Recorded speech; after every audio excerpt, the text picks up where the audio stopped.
well, you gotta keep drinking. Hit the drinking game. That's crazy. Yeah. I didn't even think we were going that, like, because, like, I was drunk at some point, but I sobered up by the time the third movie ended or whatever. Yeah.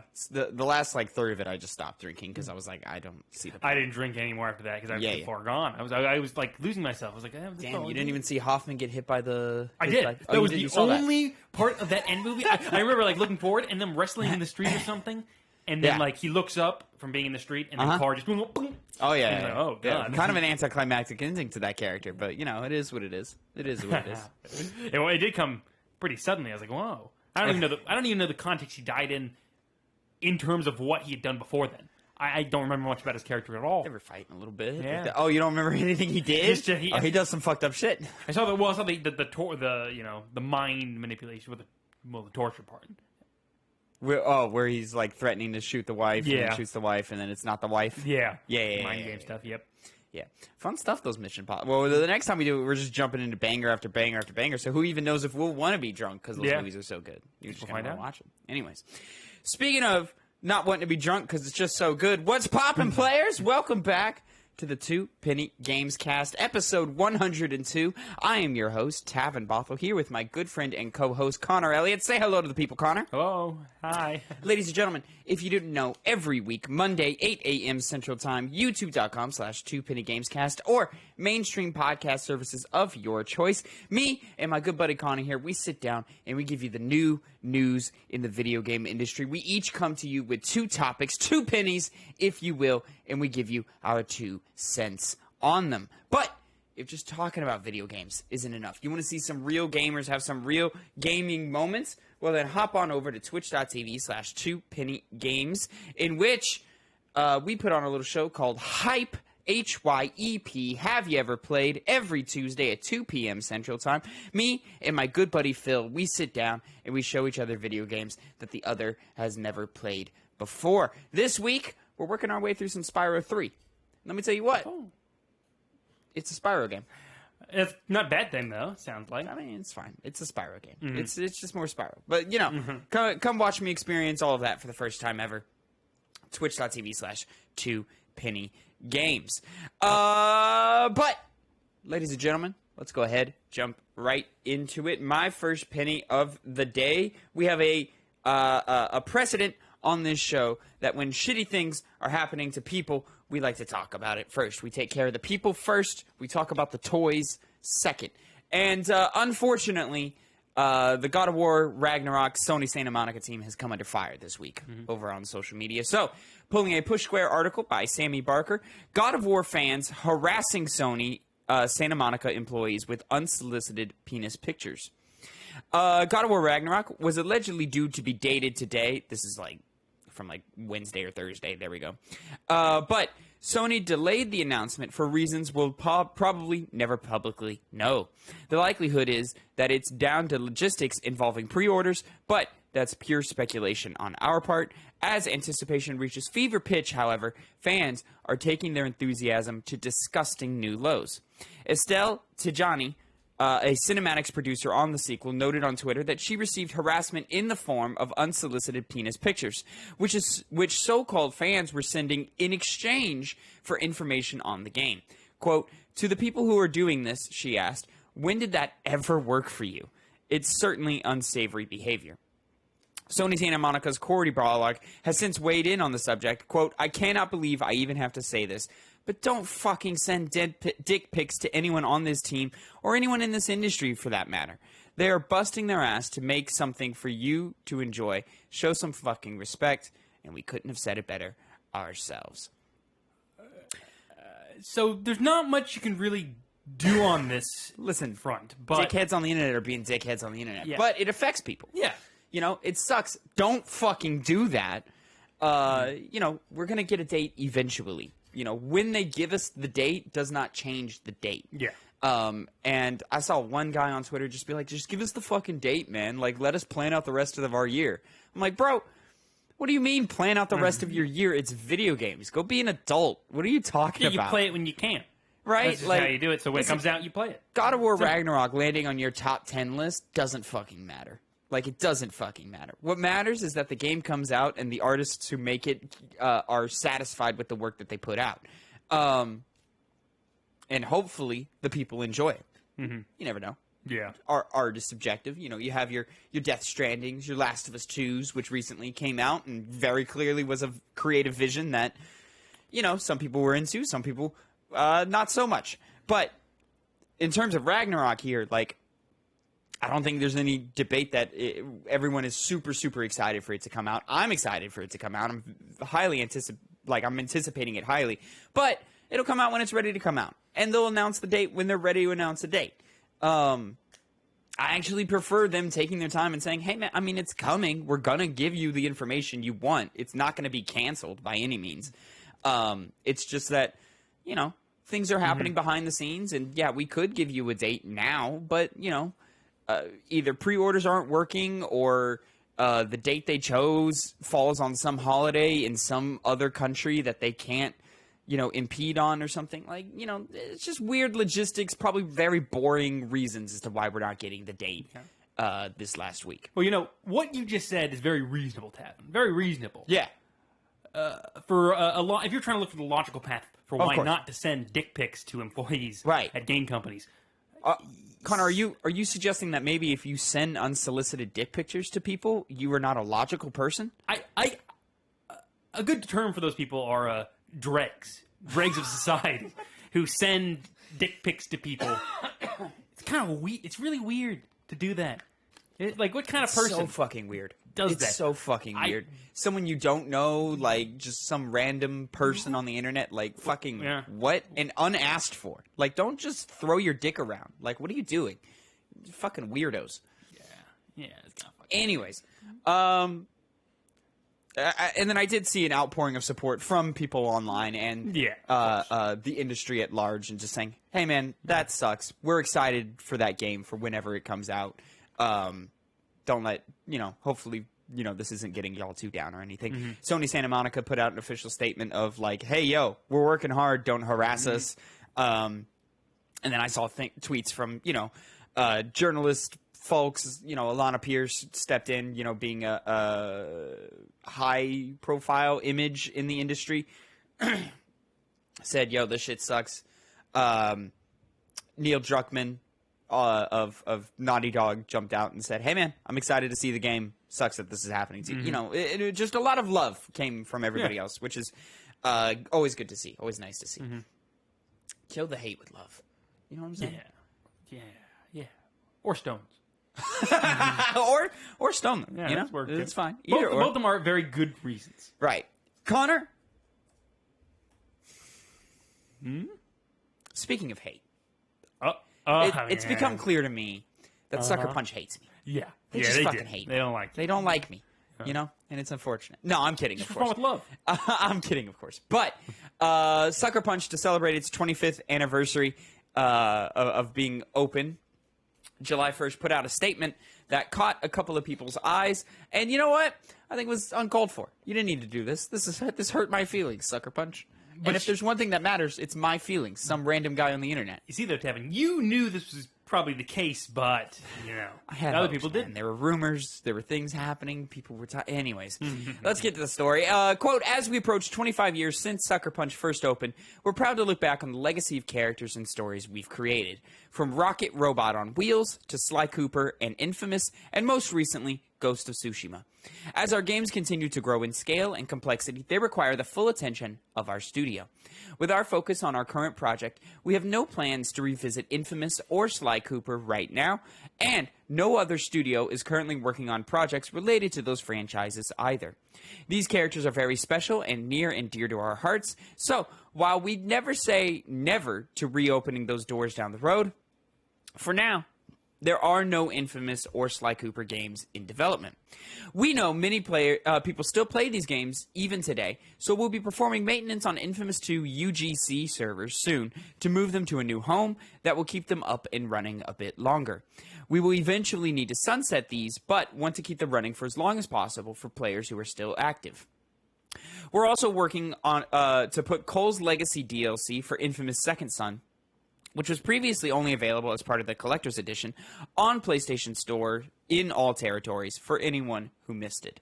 Thank you for everyone for an incredible 24-plus years of support. Your love and appreciation are what fuel us to keep making new games and new worlds, and we look forward to continuing to bring new and exciting ideas to life for many years to come.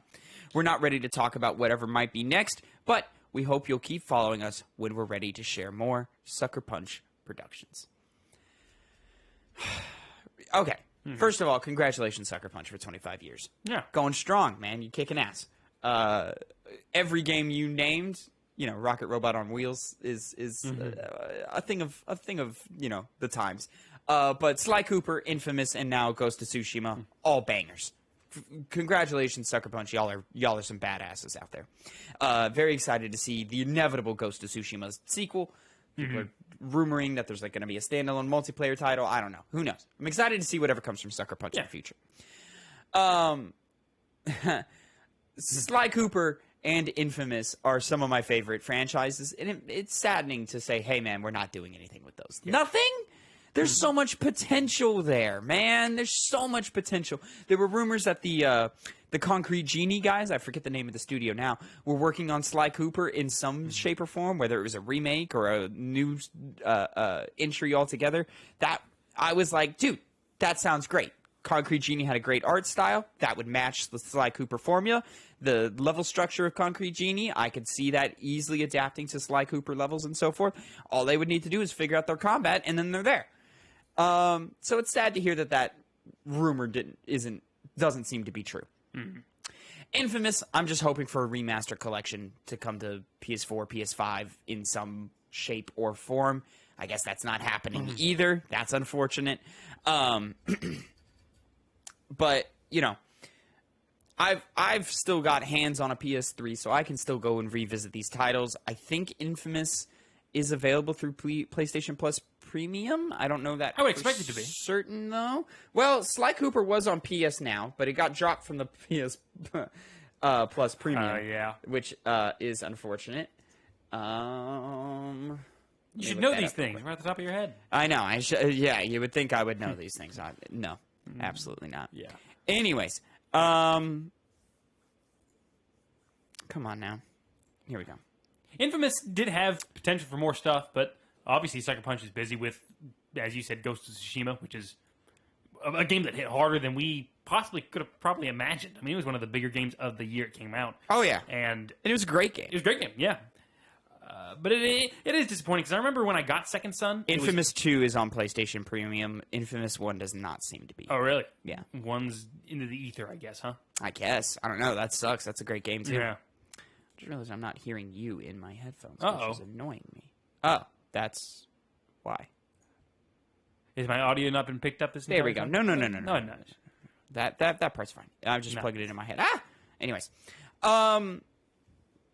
Yeah, man. I mean, this is unfortunate. I really like those games. And I would really like to, be able to play those games on current-gen hardware or have a new entry into any of those games or remakes of any kind. That would be really exciting for guys like me. Hey, Sucker Punch, Sony, I want those in some way, shape, or form. Even though I didn't like Sly 4 at all. I'm always down for more Sly Cooper in some shape or form. And you know what, Connor? I've had an idea percolating in the back of my mind on how Sly Cooper could return. And I want to do a whole video on it. Let's see if I ever get off my ass and actually do it. But now would be the time. Now would be the time. I mean, there's going to be a big vacuum for any Sly Cooper content in a long while. So. I will say, shout out to them. Infamous 2 UGC, the user-generated content, which is where, it's not multiplayer by any means, but players got to, create their own kind of missions and levels, and it was like a level editor type thing. Shout out to them for still keeping that alive. I guessed that went under years ago. I can't believe it's still working. I'm excited to hear that it's still working. And then they're like, hey, guys, we are going to close this down eventually, but for now, we're going to keep it working on some new servers.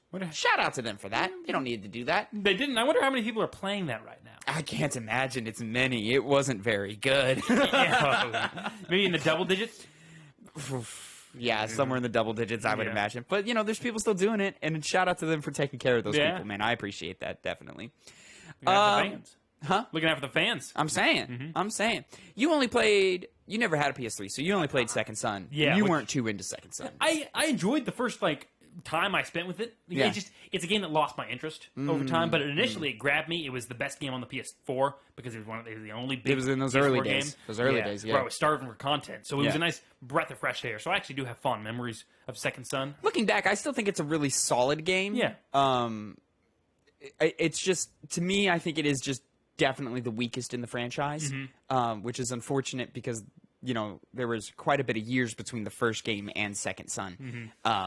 But yeah, Infamous 2 and Infamous 1 both are great games. Definitely of their times, like, in terms of, like, game design and structure, very much of the, like, open world. Like, we've got icons and things and so forth, like, in a pre-Far Cry 3 way. But it was definitely a solid-ass time. And I think the narrative structure of, like, just the linear of, like, good and evil stuff, there wasn't really any nuance to that. You were either all the way evil or, like, the patron saint of everything holy. But both of those stories, fucking nice. Good ones. Nice stories in those. And fun games, too. Fun games. That seemed to play fun. That was the biggest yeah. draw. Oh yeah. I mean, it was a little bit of like just like fucking just like bullet sponginess to the enemies and stuff, but like it was a good time. It was a good time. Hard game though. No swimming. Oh. You die instantly. 'Cause he's got electric powers. Yeah, he so shocks he would himself. die. It's funny because you would step into puddles and the puddles would hurt you. Oh. You know. So they were like, hey, we don't know how to make him swim, but we're gonna make it a shtick. Yeah. Makes sense. Yeah. Your ditch. Speaking of things that are, we'll see if they make sense, Connor. Yeah.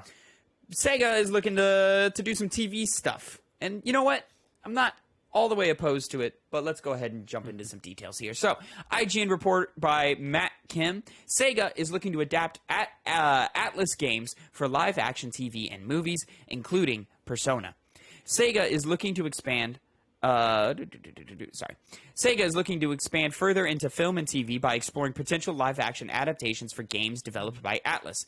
In an exclusive reveal to IGN, Sega says that expanding storytelling forms is a new and important part of Sega's overall business strategy. This is why Sega is opening up Atlas's critically acclaimed library of games, which includes series like Shin Megami Tensei, Persona, and Catherine, to potential live-action film and TV adaptations. Atlas worlds are filled with high drama, cutting-edge style, and compelling characters, says Toru Nakahara, Sega's lead producer on the live-action Sonic the Hedgehog movies and Sonic Prime TV series.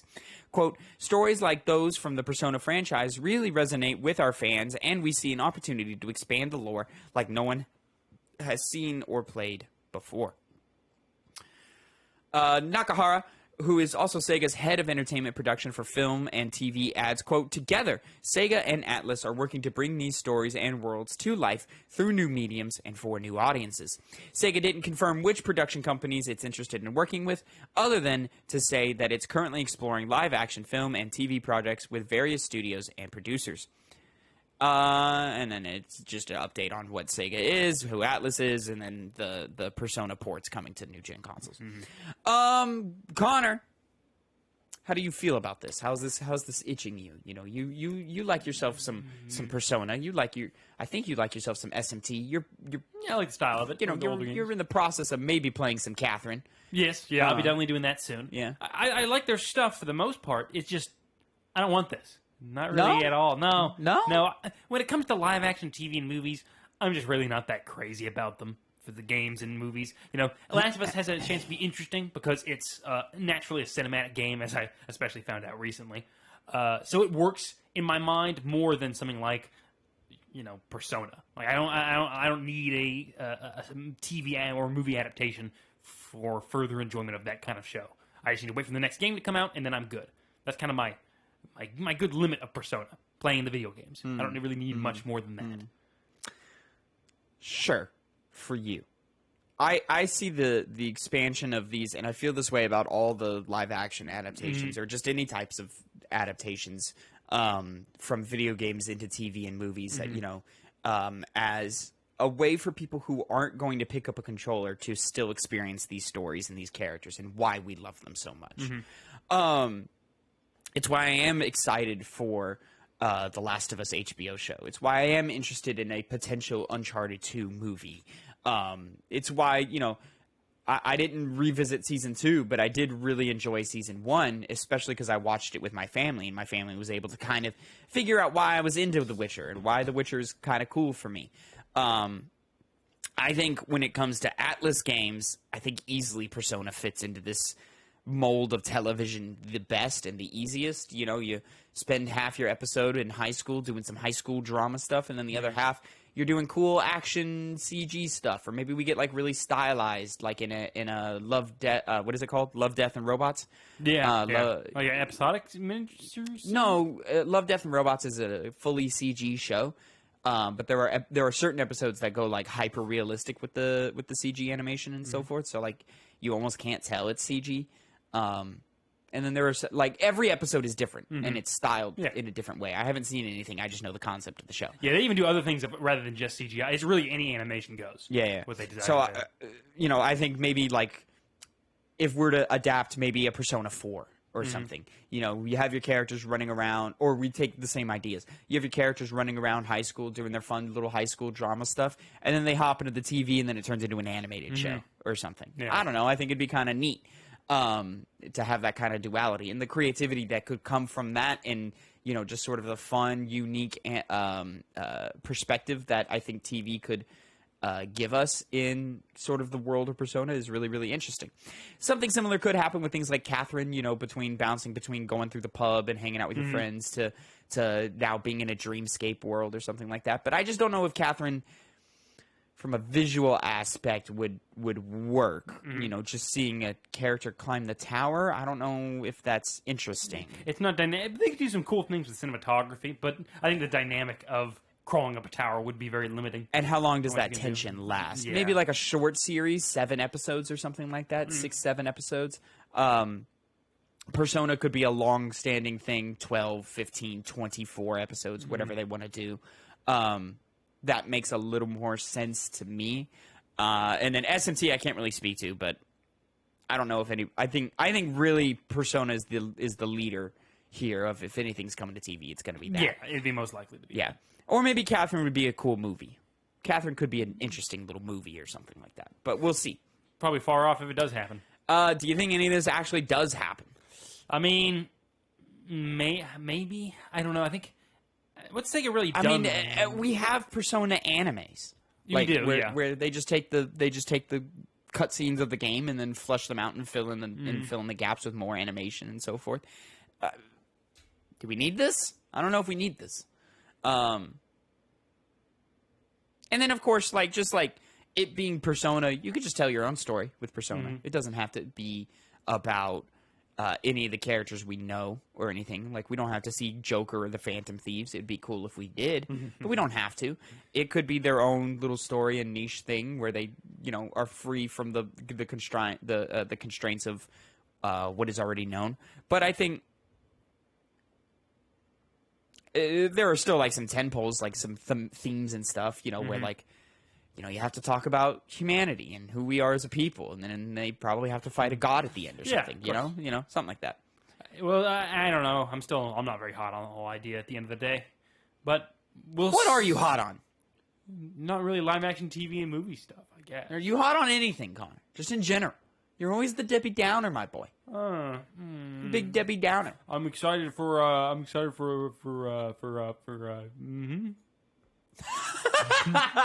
for games coming out that I can play. Games! Like any kind of shooting game or a fun adventuring game. Hack up a lung. Allergies just fucking infecting my throat. Connor! Not me, though. Let's move on to our final topic of the day, your second penny of the day. Skull and Bones might actually still be happening, my man.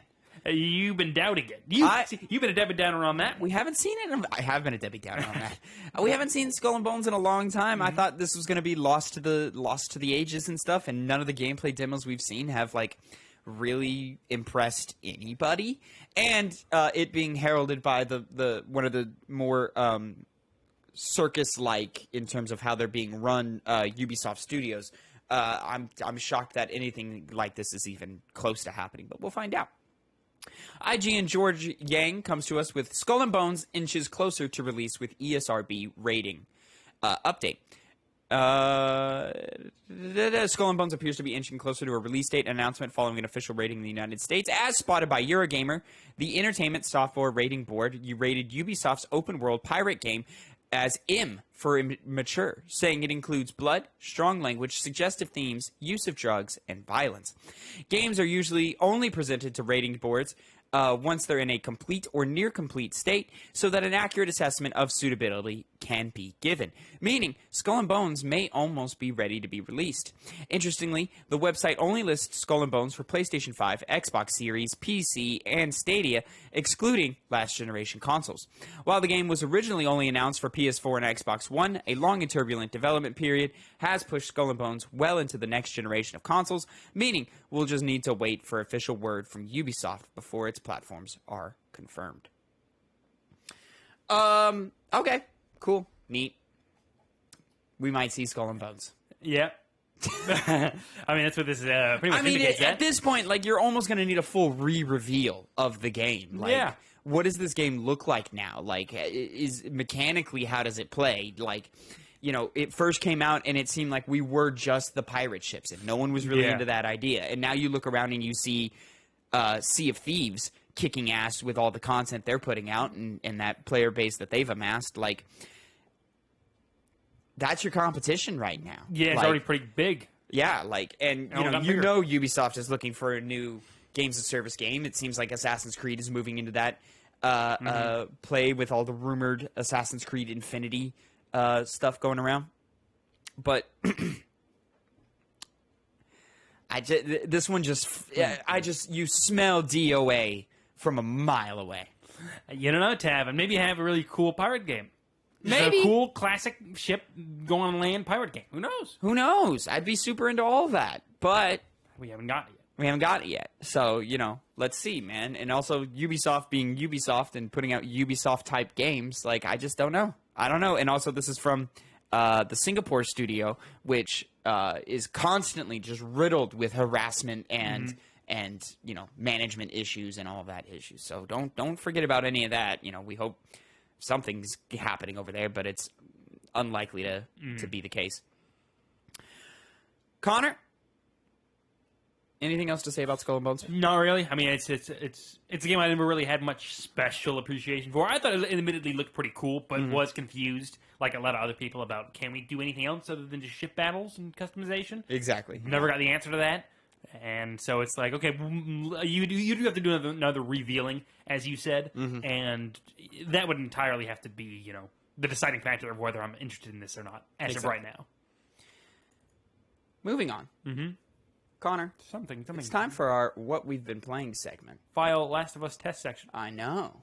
However, we're doing something a little different this week. We are having our little new segment, a little monthly video game book club review segment, TBD on a name. What was the closest we had? Two Penny Game Club? Two Penny Game Club, yeah. That's placeholder right now. That's the Two Penny Game Club placeholder. Bada boom. There you go.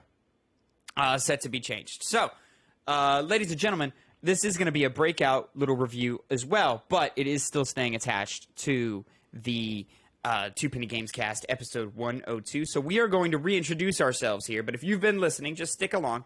And we're going to talk about some The Last of Us Remastered here. Spoilers are coming. Spoilers are coming, and we'll reiterate that here in a moment. Yeah. So stick with us here in 3, 2, 1. Bada boom, but I gotta.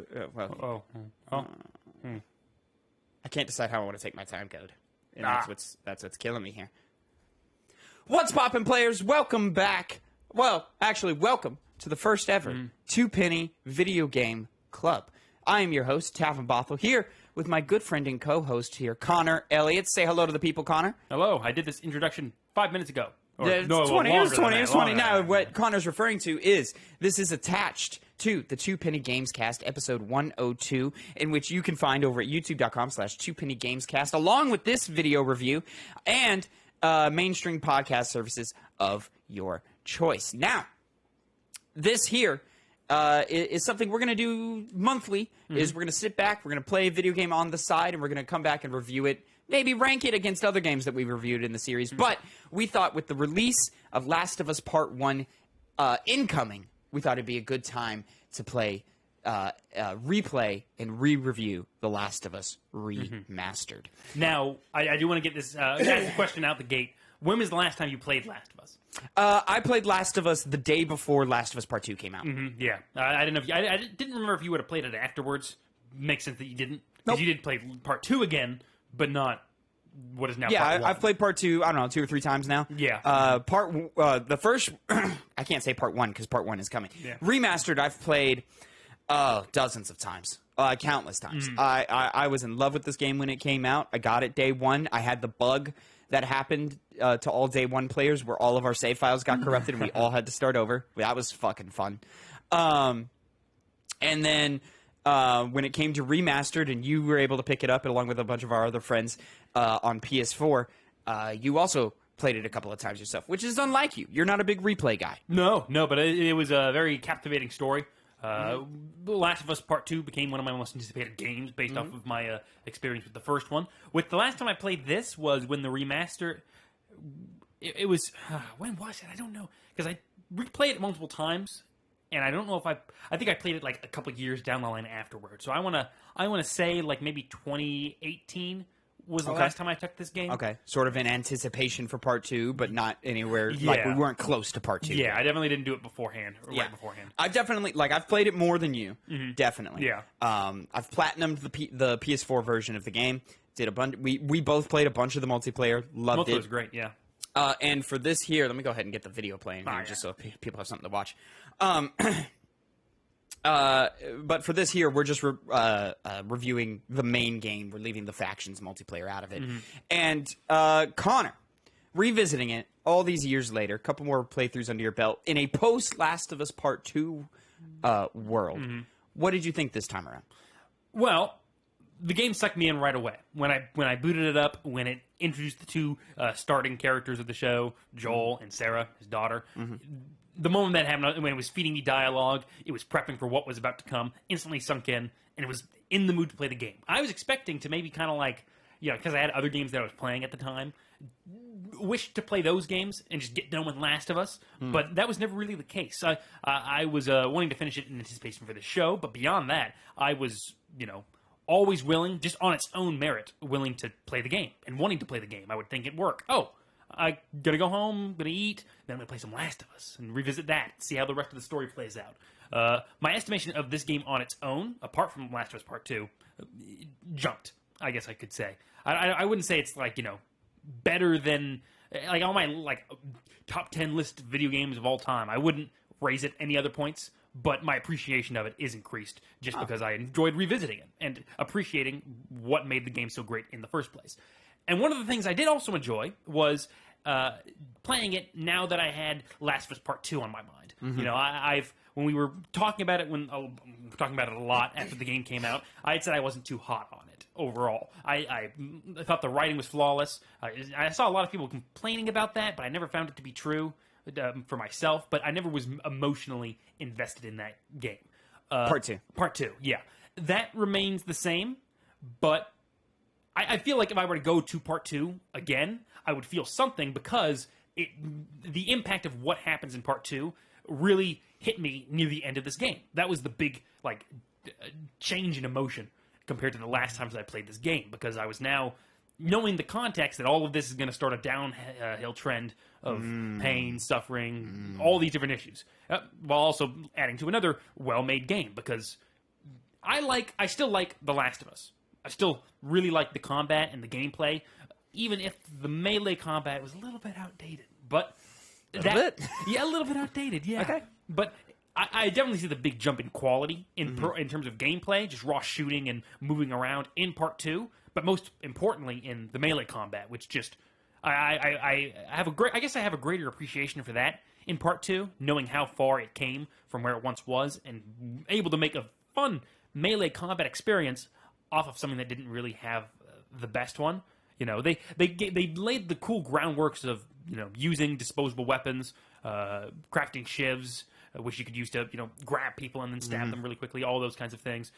Which is a mechanic they drop in the next game. Yeah, they drop it. But in exchange for what I would say a better melee combat experience. So as far as my thoughts on the game have advanced since playing 2 and now playing this one, I would say definitely the ending. The choices that were made were a lot heavier hitting than they had been even the first time I watched it. They weren't light, back then like either, that, no. So I'm with you with a lot of that there. I also, as soon as I booted it up, I was sucked right back in. Immediately, I took a bunch of notes in here. Let me pull them up. My first 2 play sessions, I took notes. I did it in. Oops, I had TikTok open. But just like you, I was immediately enthralled in the narrative of this game.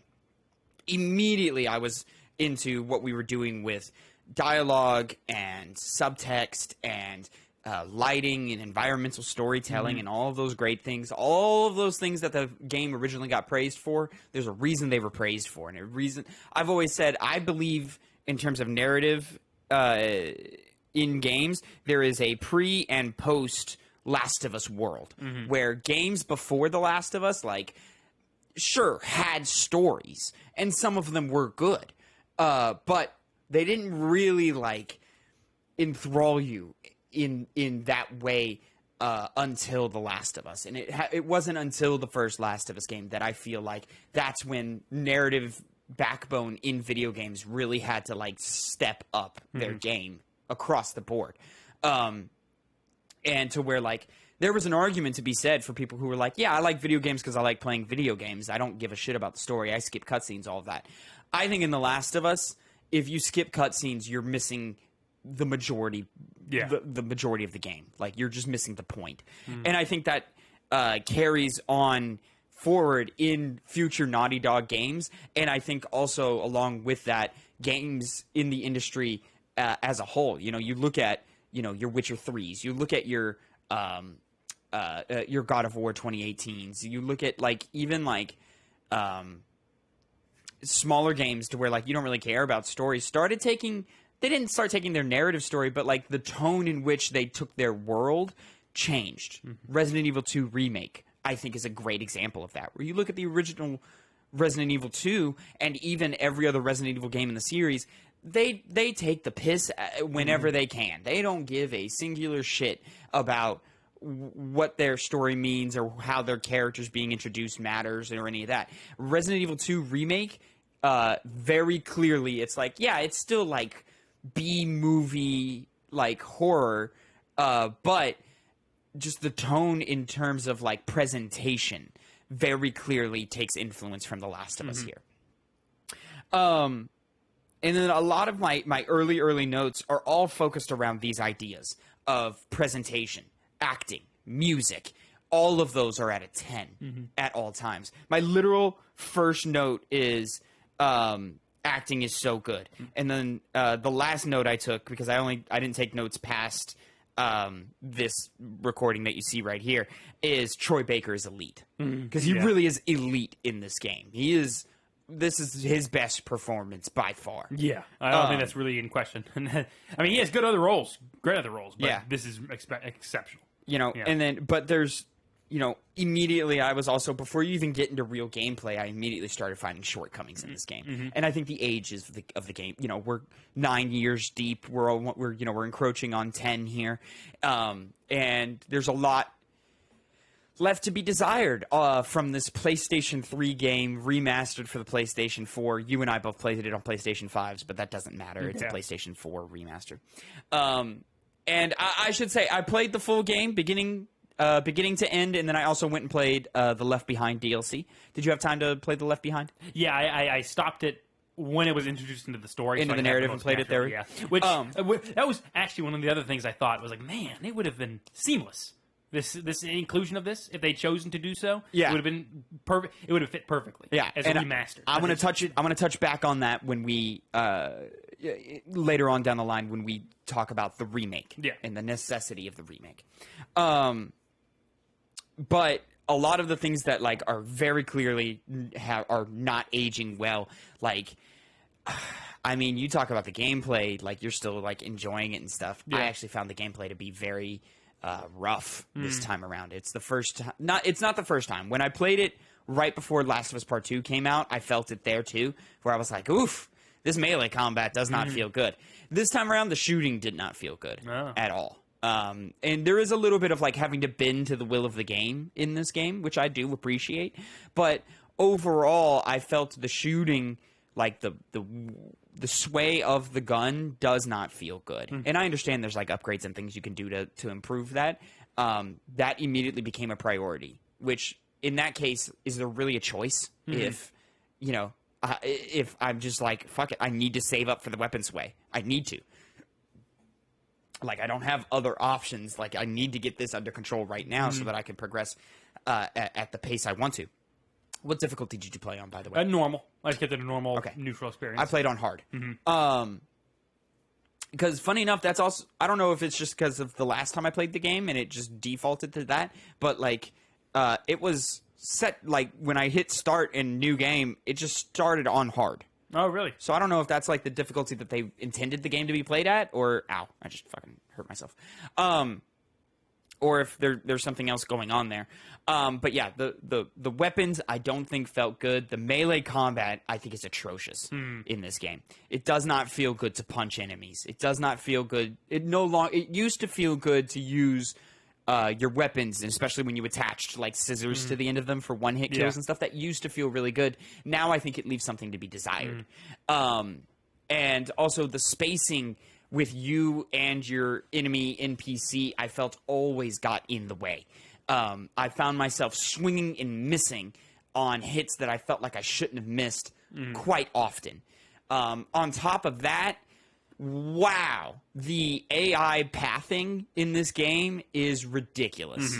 Ridiculous. I think specifically, like, it's at its most atrocious in the beginning of the game when you're running with the crowds and you're carrying Sarah through the streets. Yeah. Like, those guys are just running everywhere. Like, and it's just a bunch of NPCs aimlessly running around. Now, I think back in the day that effect worked, and it did feel like a city tearing itself apart and humanity being lost. But now it feels like overcompensating. Like you're doing too much. You're overacting on the state. You know what I'm talking about?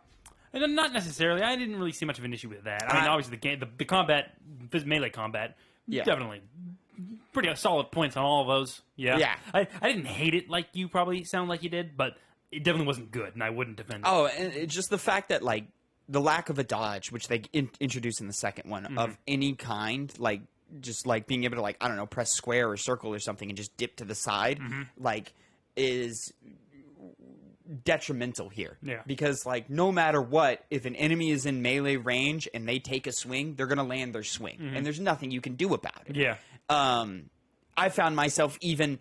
I'll have my gun raised and I'll pull the trigger at the last second, and for whatever reason, because of how the animations work or the AI works, like 9 out of 10 times that bullet would miss even if I was aimed correctly. Like most obviously to me was the bow and arrow, because you know the reticule changes from like this is going to be a missed shot to a hit shot. I would see the hit shot, let the arrow fly, and then take 2 hits to the face. To which I go, fucking okay, why? You know.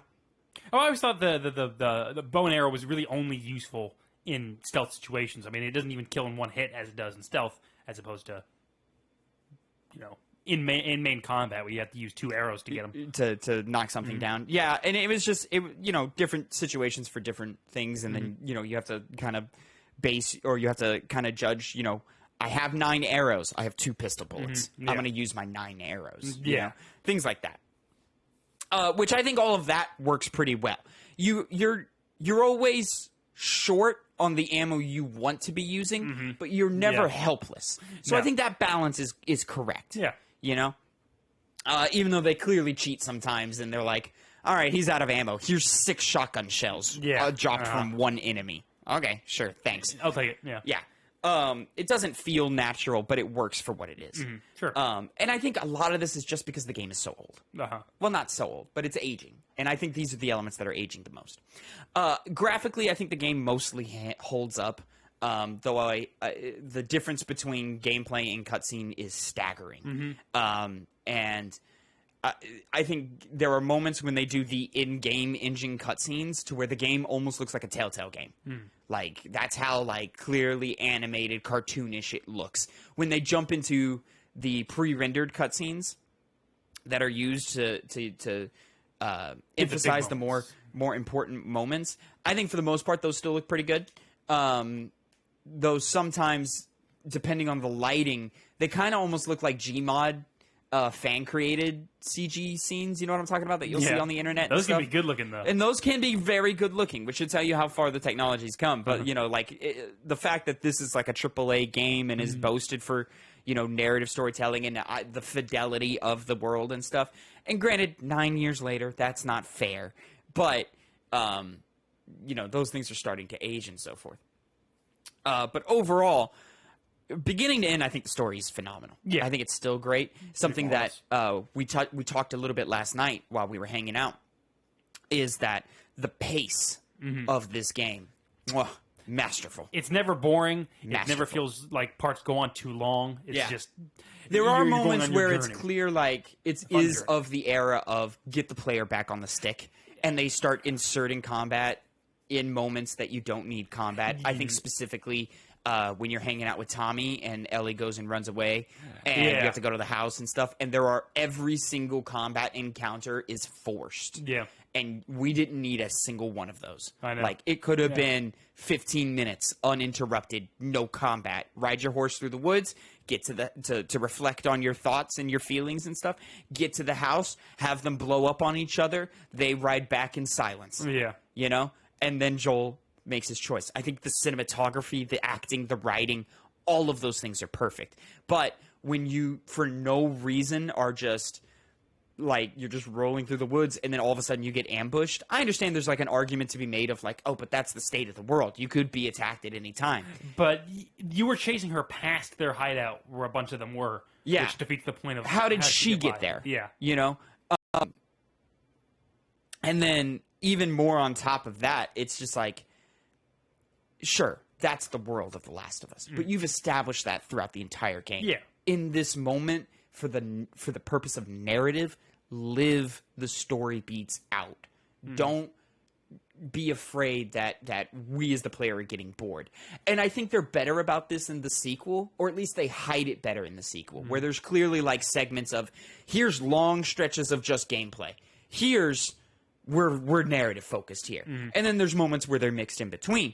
But for a lot of it, it's long stretches of gameplay, good segments of narrative. I think of the museum scene in Part 2, where if that scene took place in this game, you break out past the astronaut bit, and you as Ellie like sneak into the section that Joel never checked, and there's clickers there. But in the game, in Part 2 as it stands, there's nothing there. Yeah. You know? And I think it just plays a lot better, you know? And it makes it to where the moments where there are clickers and there are things happening, way more tense. Because there were moments of like, shit, are there clickers here? Oh, there's not. Okay, we're okay. We're okay. And then there's moments of, fuck, they're here. You know? So that's kind of disappointing for me, that I can literally see the moments where they're like, all right, combat sections to make sure the player doesn't get bored. And they're not even good combat sections. I think of that house specifically, when dudes break into the house, it's 4 dudes. Yeah. It's just 4 dudes. It ends really quickly, but Why? interjects into a bad spot. Yeah. Why is it there, you know? And anytime they do that, it's never one of the memorable combat sequences. I think when you first enter the city, and they get ambushed in the truck. I'm gonna cut to the city. This is not the scene I'm talking about, but this is, you know, sort of just the general level. Wow, what was going on with my recording here?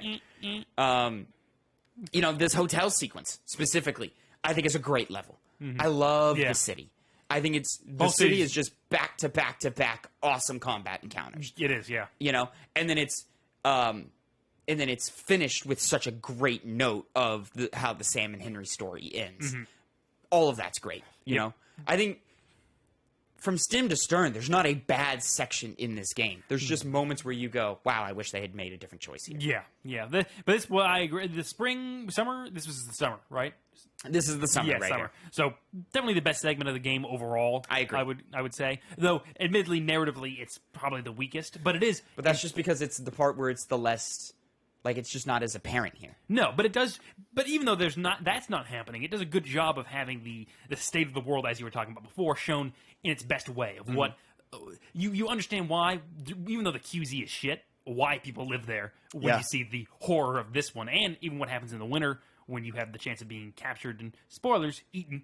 Yeah, and winter sucks. Yeah. You know, winter always sucks. So yeah, the QZ sucks. It's like you're being, dominated by this, governmental force, but it's safe for the most part. I mean, you see in that early section, every once in a while someone will get infected and hide amongst the people, but that gets dealt with in really brutal ways. Yeah. But it gets dealt with.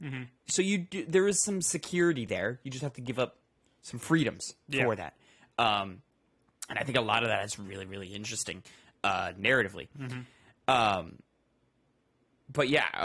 this hotel sequence, I think, masterclass. And I think this is a sequence in which the gameplay really shines because it's so focused on level design. Yeah.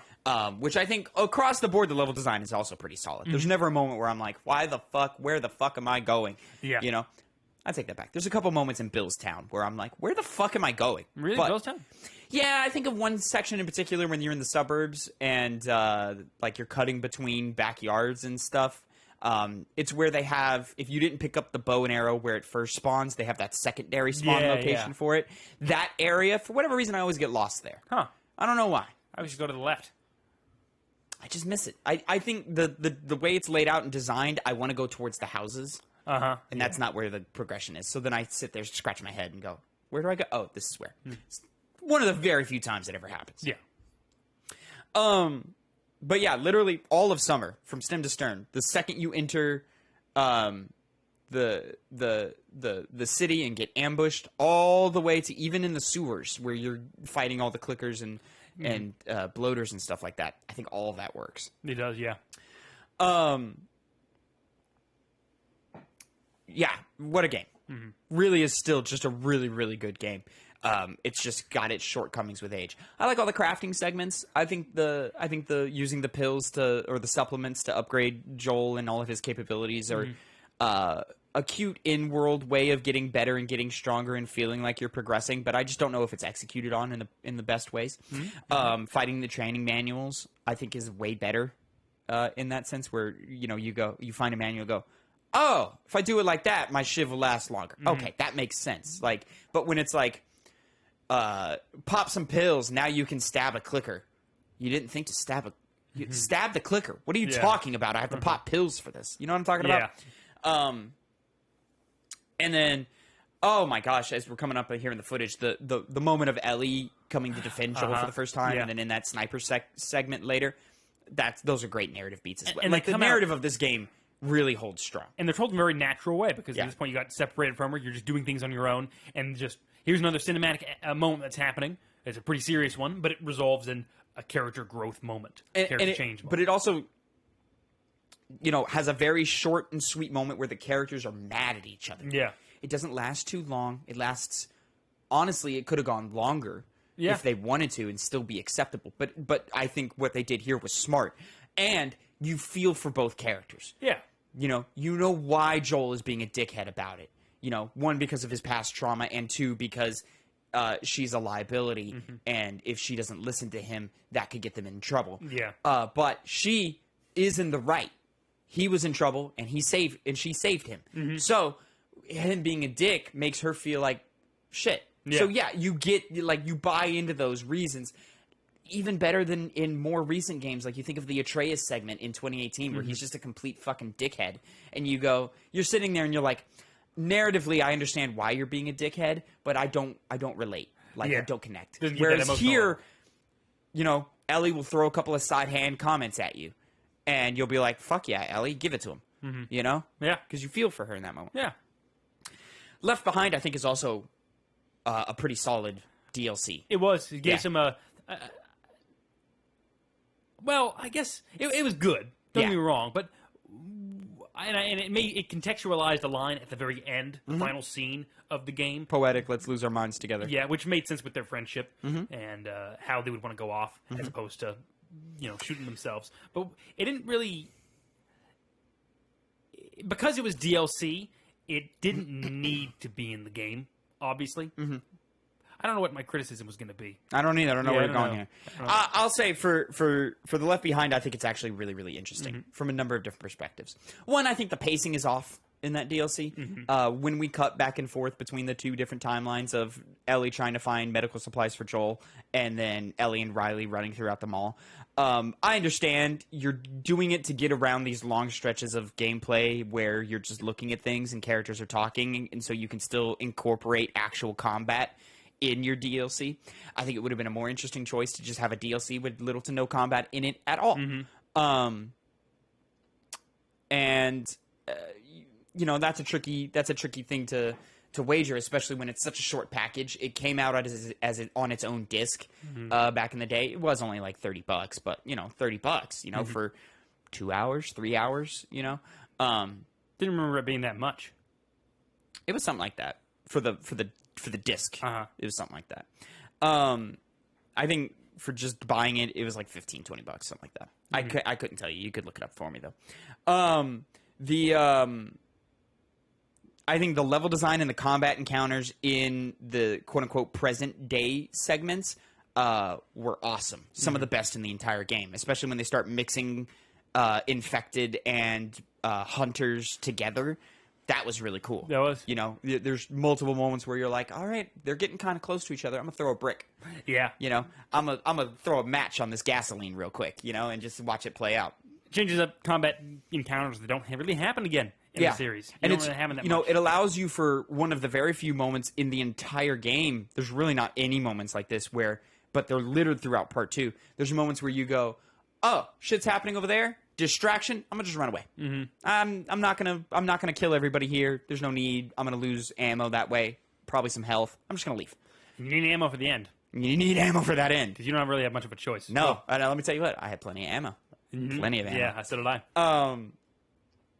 So I think all of that's great. I think the narrative between Ellie and Riley is some of the best written dialogue in the entire game, which is crazy because it's in a DLC. I think Riley is super likable, has her own character, with her own character flaws and so forth. And I think the believability of these two 13, 14-year-old girls had a bit of a falling out, had feelings for each other, cared for each other. All of that plays. The innocence, the lack of maturity and being able to handle the conversations they want to have with each other all stands true. On top of the fact, the actors are fucking killing it. Like, they're dope. Makes that tragedy all the more better because it is a tragedy. Going back, especially on a second playthrough, it's not good. Well, and also because it's presented to you at the end or after the game ends, so you already know where the story is going. Yeah. But that dread you feel as they're having such a good time, you're waiting for it to go, and they're getting closer and closer and closer, and there's just this dread coming because you know it's gonna happen. Yeah.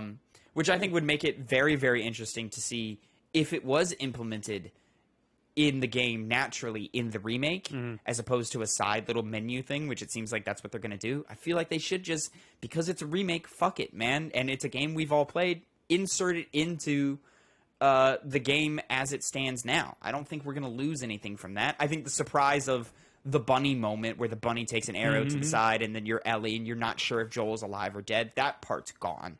But I don't know. I think it would add a new twist and give the remake more purpose. Yeah. Now that years has passed, we know Joel's not dead. We know he's not.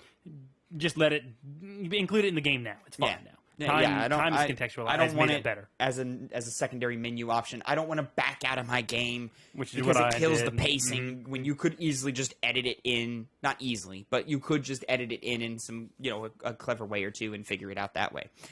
But yeah, Left Behind I thought was actually a phenomenal piece of content, well worth its money back in the day, and I'm so glad that they're including it in the remastered and in part 1 when that eventually comes out.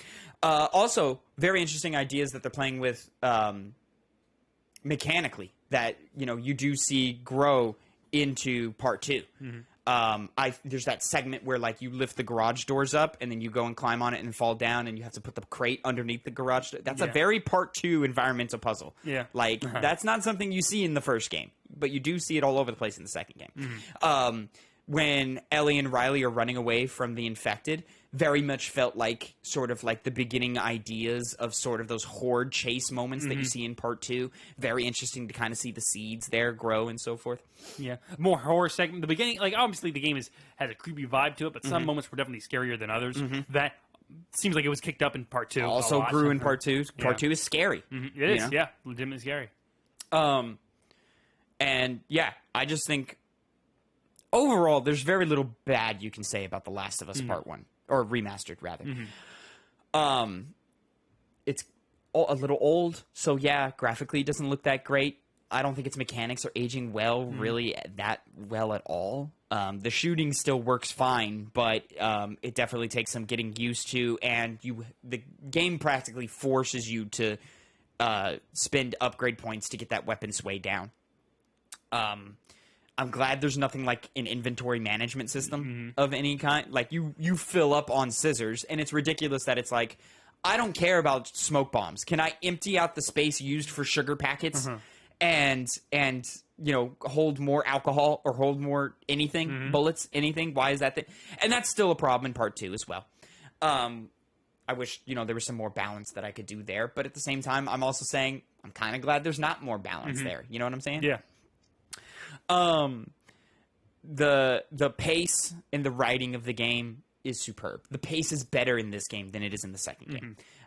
Which was, if you go back to our first episode of the Two Penny Gamescast, which sounds atrocious, we had a spoiler-filled review of that game, and that was my one complaint, is I felt it was too long. The narrative dragged itself out too much. Every narrative beat I felt was deserved and, you know, earned, but it's a long game. And this one is half the size of that, and I think it's great. I think there's never a segment that goes too long. There's never a segment that you're like, fuck, I just want to get to the end of this. You're constantly working your way through it, and you feel good. Like, the level of progression feels right. I also want to touch on the wit and the levity in the dialogue, which the wit is still there in Part 2. It's still very clever writing and very good writing when characters, you know, throw quips back and forth and make fun of each other. Like, it's still there. But the levity is gone in Part 2. And there's levity in this game that I don't think we talk about too often. Specifically, I think of at the end of the college segment when Joel gets injured, Ellie cracks a joke. And Joel laughs, even though he's on death's door. Yeah.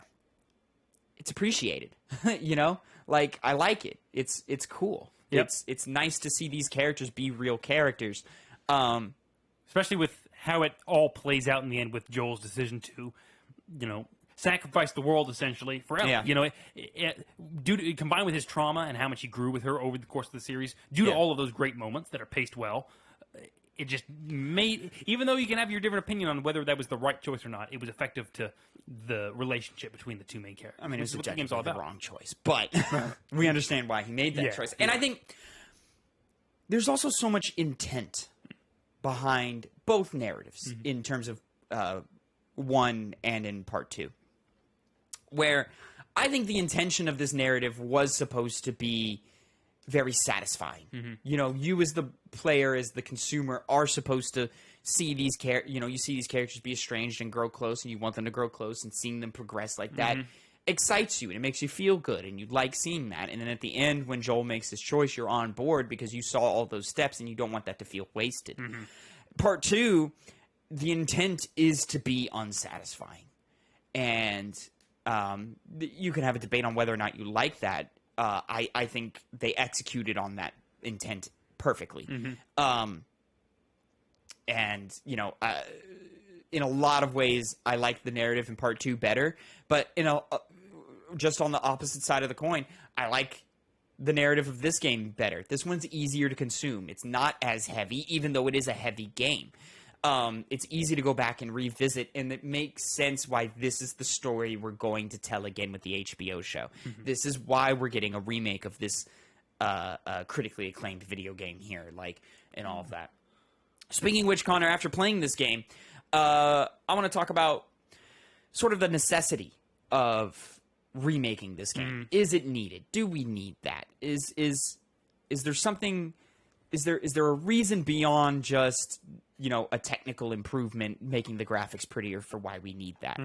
I would argue, part one will live and die, in my mind, on how much they change the gameplay to it. They need to tighten that shit up. They need to have. I want the melee mechanics of part two. I want to be able to dodge. I want to be able to, get into a fisticuffs battle and feel like there's like different combos and things I can hit, even though it is really simple. Mash square, dodge, mash square, dodge. And the level of graphical change from gameplay to cutscene, if we could equate those two or bring them a little closer into each other, which is what I think they would do. I think that's what they're gonna do too. Where like, let's update some of these textures, some of these assets, some of these character models. Let's make it look as detailed as the cutscenes do, and update the cutscenes while we're at it as well. I think all of that is greatly appreciated. And if they just nail some good gameplay, where it's necessary, change some level design to sort of fit that gameplay. I don't know if changing the whole game from front to back is the right answer in terms of level design. But different encounters like this one right here, being able, does prone. Can you prone in part one? Yeah. Hiding underneath cars and stuff like you do in part two. That'd be really interesting to see. And I think it would make for a better game. So it's, I was never against the remake, but after this playthrough, I think we don't need it right now, but we're quickly coming up on a need for an update for this game. Because the further we get away, the worse these issues are going to get. Yeah, my general thought on it is still relatively unchanged.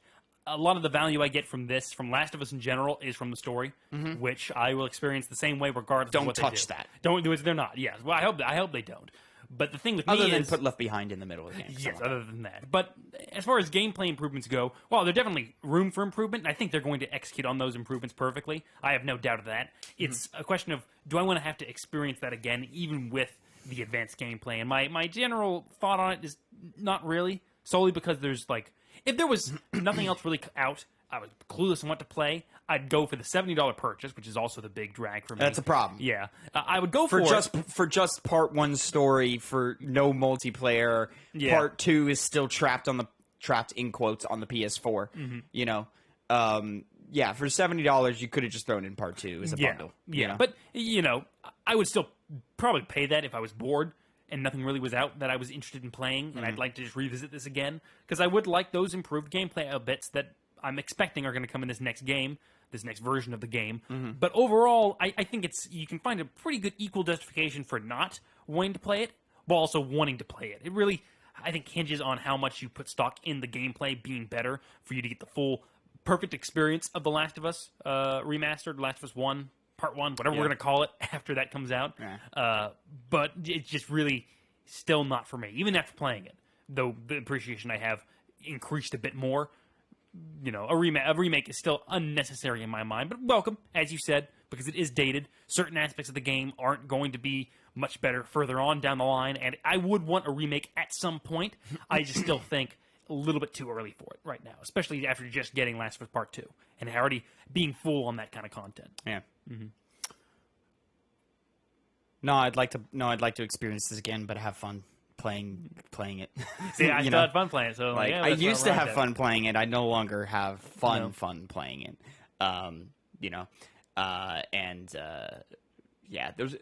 Just like structuring the game in the smaller details and stuff. I think of the deer hunt, when you're hunting the deer as Ellie. There's like a subsystem in that game where you step on branches and make noise, and the deer runs away. And that subsystem is in the rest of the game. If you run through some trees or something and the branches catch on you, they'll make noise. Yeah, and you could be detected that way. But it's so clear, like it's so clearly telegraphed what things will make noise and what won't. Oh yeah, like you can knock over a trash can and everyone will be like, I don't know what happened. No, I didn't hear it. But, like, I step on a fucking branch and then everybody knows where I am in the... Come on now. A plate is clearly laid out. Yeah, the plates in the David fight and so forth. It's just like, all right, really? like you see it. You know, and as the gamer, you don't want to see it. So, like, it'd be nice to, like, hide those elements a little better. The environment, when scavenging through the environment and, like, you're opening doors and drawers and things like that, like, the ones that are openable are clearly a different color because the lighting on the asset is different than the ones that you can't interact with. So you're running up and you're like, oh, I can very clearly open this door, and you open it and the lighting on it doesn't change as it moves through the environment and so forth. And you're like, all right, 2013, here we are. So like all of those elements I'd really like. And then just like when you really start zooming in and you start looking at the hyper detail of everything, like, you know, I don't have it in this footage, but like at the beginning of this level where like after you get ambushed in the truck and you open up that garage door and you close it, and then there's like a pile of shoes, and it's clear like there's like a couple of shoes rendered, and then the rest is just a gray heap of what I guess could be shoes, but it's clearly like just a gray heap. Like you know, like some of those smaller details being really flushed out and panned out. I think we have the definitive version of this game coming this September. And I'm excited to dig in and play and do that again. And the story is so good that even though I just played it just now, I'll fucking do it again. I'll jump right back in, and I would love to see, you know, Tess's sacrifice played out with high fidelity, and, you know, have the actors' emotional state play through a little more through the animation that, like, is still there in this game, but, like, sometimes it looks a little, like, over-animated or under-animated sometimes. You know, like, the balance is it's never the Goldilocks of, like, that's just right, you know? So, yeah, if anything, this last replay sold me on part one more than anything else. I'm interested and I'm excited to see what they do with that. Well, it'll come out soon.